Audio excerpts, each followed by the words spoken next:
In 6 days' time, the window for Ireland to opt out of the amendments made to Article 59 of the International Health Regulations will close. This amendment was adopted by the WHO at World Health Assembly and it slashes both the periods of time for which future amendments could be made from 18 months down to 12, the time during which a member state like us can exercise the right to reject the amendments from 18 months to 10.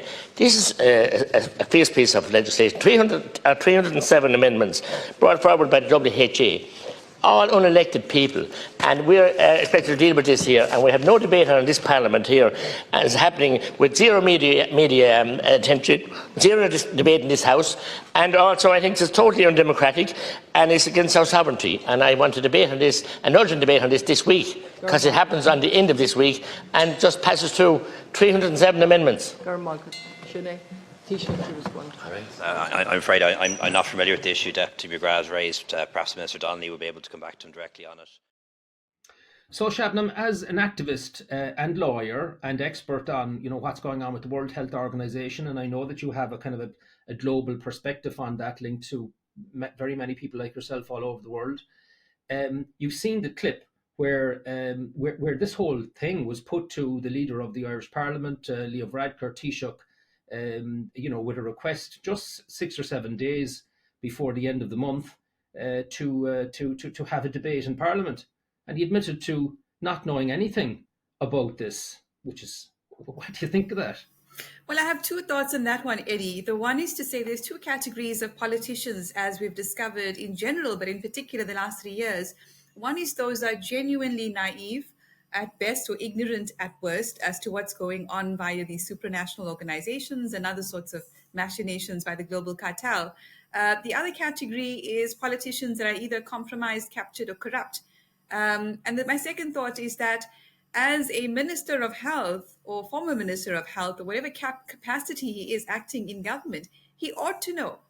These people are serving the public. How can they not know what's happening at an international level? Because politicians are going to end up becoming irrelevant through what the WHO and the UN are doing. So if he didn't know, I hope he's done his homework since. No, I've read my way into much of the weeds of this thing. So I just want to repeat back what I understand to be, and you can correct me like a teacher then, if that's okay. So it would seem to me that it's very subtle but very powerful, the changes that are being implemented in the 2005 IHR, that's the International Health Regulations, that we've signed up to as a country, kind of backdoor changes. One of the things that really jumped out at me was the movement from non-binding to the non-binding thing was taken out in the proposed changes, and then this seems to then feed in through the working group into the treaty that's supposed to be signed up in May, and it just seems the logic of it to me is that the claim all over the place, oh, this won't affect sovereignty, but if you're centralising command and control for international health policy in Geneva, of course it's going to affect sovereignty. They're too incompatible. It's just PR. Am I misreading that? No, not at all. Although I would say that the overriding agenda for the cartel is economic. It intends to leech and steal as much money as it can through the resources of our national economies. But of course, there's a clear distinction between amendments to the international health regulations and that new pandemic treaty, which I'm not going to get into right now, just so we don't confuse your wonderful audience. But on the IHR, the amendments that were adopted at World Health Assembly 75 last year essentially deal with the shortening of timeframes, and that's two timeframes. The one is a period of time to reject or provide a reservation to amendments, and that was changed from 18 months to 10. The other is shortening the duration within which an amendment is of force and effect, and that's reduced from 24 months to 12. In other words, completely making impossible a process of public participation. Not that our governments are inclined to do much of that anyway. However, what you're talking about, the other amendments, those are proposed amendments still under discussion and negotiation through a working group on the IHR, and there's 300 plus amendments, and those are going to be presented to the WHO in January for it to continue its internal and external processes, one would hope, towards adopting those 300 plus in May next year. So we're dealing with two sets of amendments related to the IHR.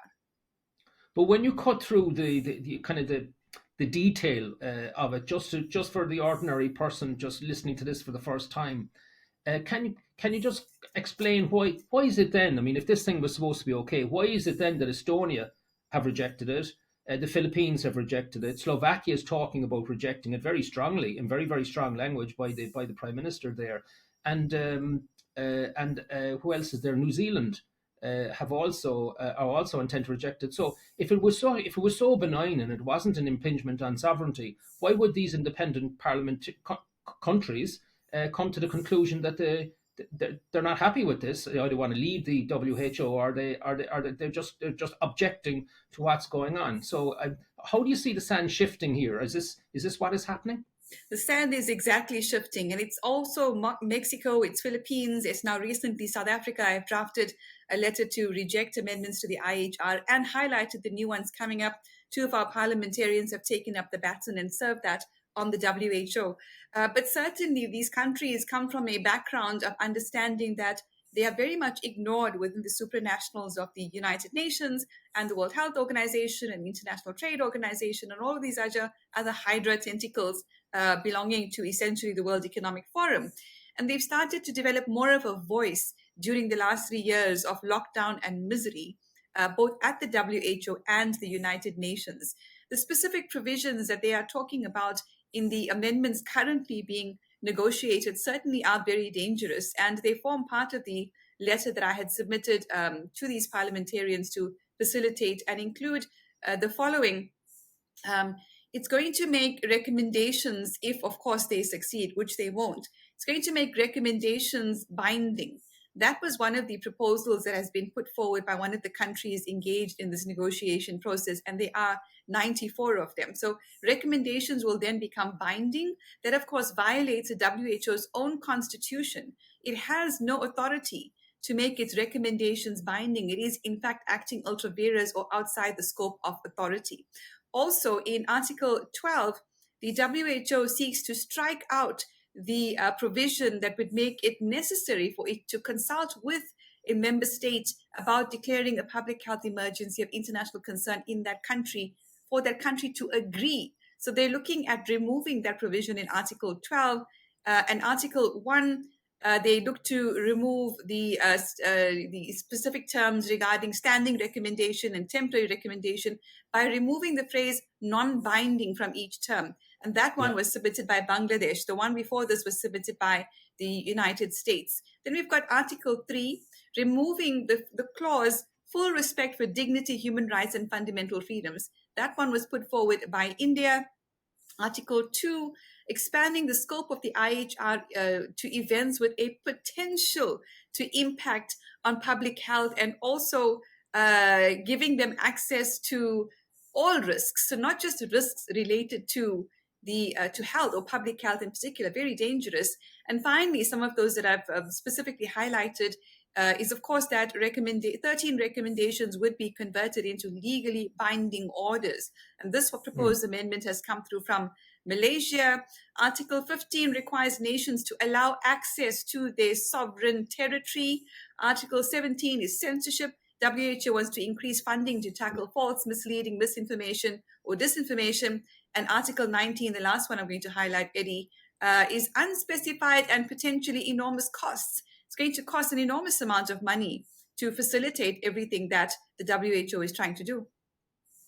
Yeah, what really jumped out at me when I went through it was some of the points that you made really jumped out. I mean, I'm not a lawyer, you are, and I mean I could understand it, and it's pretty plain what was going on. But the attack on misinformation or disinformation, I mean, that's it's misinformation according to the WHO, which have already made a pig's breakfast of the last pandemic in terms of the information provided that the vaccines would stop transmission and that the vaccines were safe, and if you didn't take them, you were somehow a bad citizen. All that kind of stuff was permeating through. I mean, it would be extraordinary to think that the Central Command and Control in Geneva would be dictating terms to countries throughout the world, which would include censorship of their own citizens on matters of science. Well, that's what the cartel essentially does. It lurches us from crisis to crisis, ever increasing its power and restricting our fundamental human rights, and increasingly more relying on censorship through the media cartel that they've essentially funded, own, and control, right? Right at the top, BlackRock and Vanguard owns almost all the corporate media out there. And so they're doing this consistently, they're doing it increasingly, and we're going to have to develop alternative ways not only to communicate with each other, but to share information with the public. Of course, the WHO has also been guilty of many other crimes against humanity, including the cover-up of the tobacco funding scandal, the H1N1 pandemic scandal, the cover-up of the extent of nuclear harm, and in Africa in particular, Eddie, facilitating tetanus injections, what they call tetanus injections, on millions of Kenyan girls and women turned out to be laced with HCG, rendering millions of them infertile. So I was very happy that the African nations, the 47-nation bloc, took a stand at last year's World Health Assembly and objected to amendments that would violate sovereignty and create further death cycles, in other words, death slavery. But since then, WHO has appointed 2 executive board members from Africa, right? So they're using the carrot or the stick. So what we're seeing happening right now with countries taking a stand, not only through parliamentarians, but also asserting their own rights as people of their own countries, is certainly a joy to see. I know the cartels are very nervous, not only because they try to suppress our right to know, but also because they've said so. They've said they're quite nervous, and internal processes and representatives have said they're not going to meet their deadlines. Yeah, can I just ask you about that so that just to get an understanding? You talk about the cartel and the linkages. Just bear in mind a lot of people will be listening to this for the first time, saying, "Well, what is the World Health Organization and the WHO and the Bank for International Settlements and what's the connection here, and what's the big game? What's the game plan in your opinion?" So these organizations are essentially connected to and or owned by 2 mega corporations called BlackRock and Vanguard. All of them essentially belong to and are run by and controlled by and influenced by the 1%, what I like to call the 1%, the oligarchy.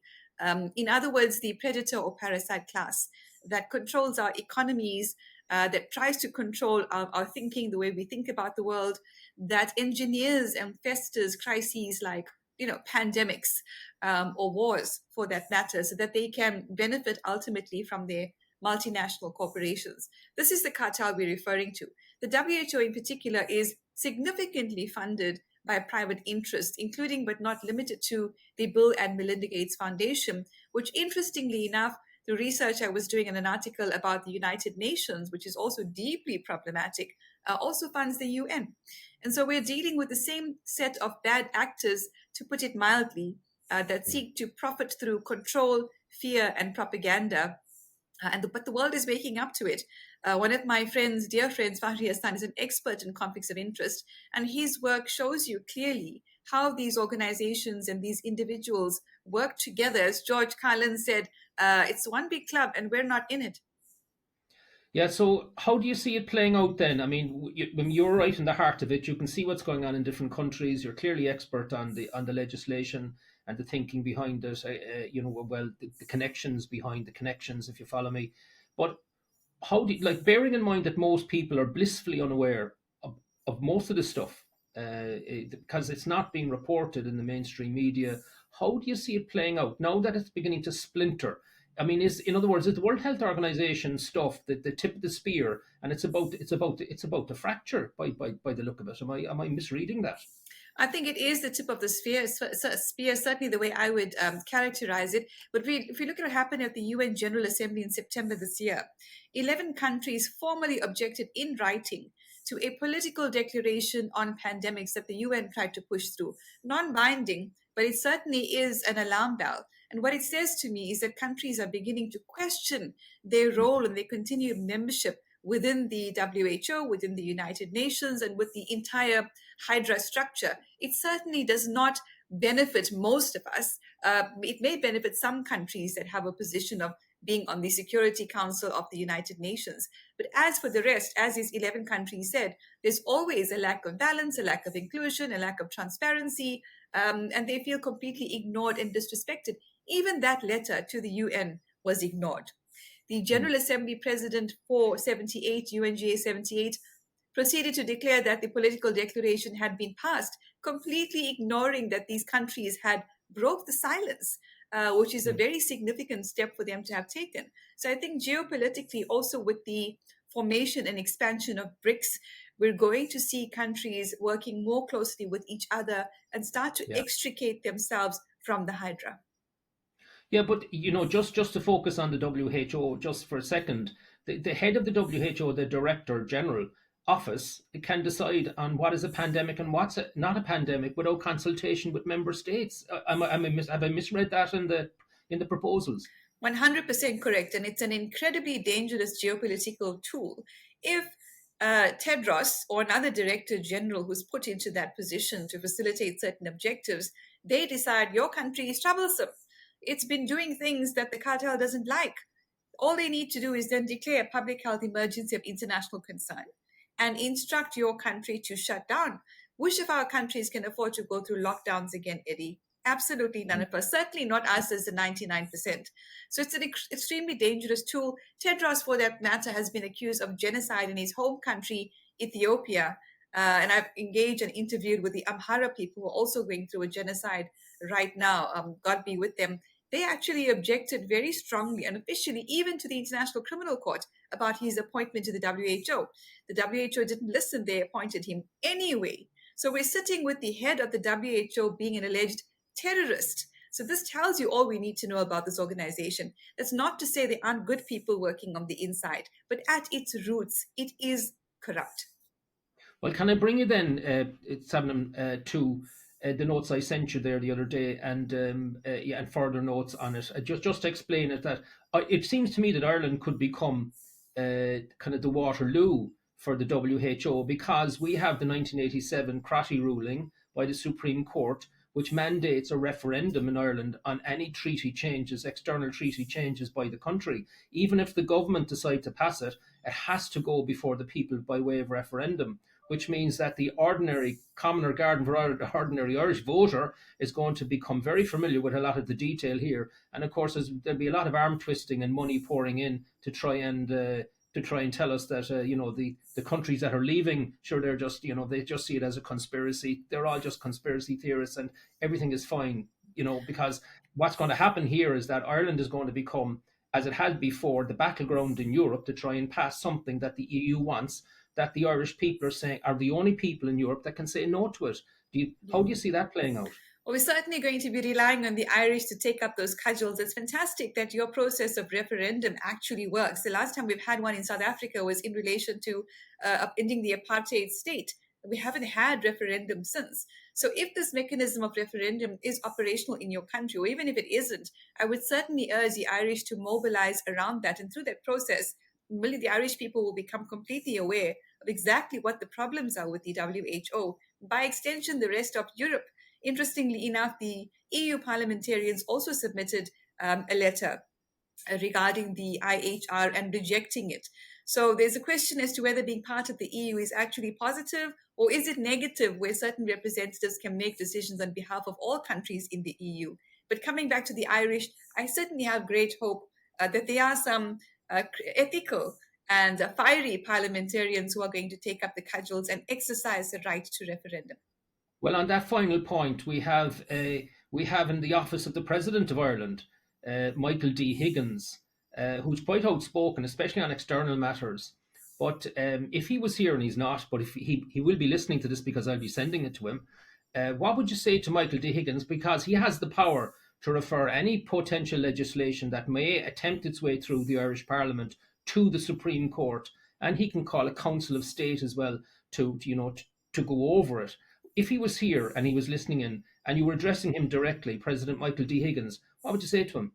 Well, I would say to him, as a president, he has the role, the duty, and the responsibility to protect the health, the freedom, and the sovereignty of the people that he serves. And certainly, if he was looking for more information around why so many people like me for the last 3 years have been advocating against the power grabs by the WHO, just feel free to reach out to us. He can also refer to the World Council for Health's policy, rejecting a monopoly over global public health, as well as the incredible work being done by Children's Health Defense and the organizations and individuals we work with there. And of course, to exercise that right to referendum. If he doesn't do that, you may find, President, that politicians are going to become irrelevant, not only through the WHO, but also the United Nations, which is pushing for the authority, standing authority over complex global emergency shocks. And there's a long list of them. So essentially, politicians will become irrelevant if not for the interests of the people and the right to self-determination of the Irish people, then at least for self-preservation and for politicians to still have a job in the democracy that exists in your country. Well, Shabnam Palesa Mohamed, thank you very much for such clarity, and I wish you well in your continuing campaigning against the WHO and its movements. Thank you, Thanks for Eddie. coming on Counterpoint. Power to Thank the you. people. Well, if you've enjoyed Counterpoint, please subscribe by clicking the button below. See you next time.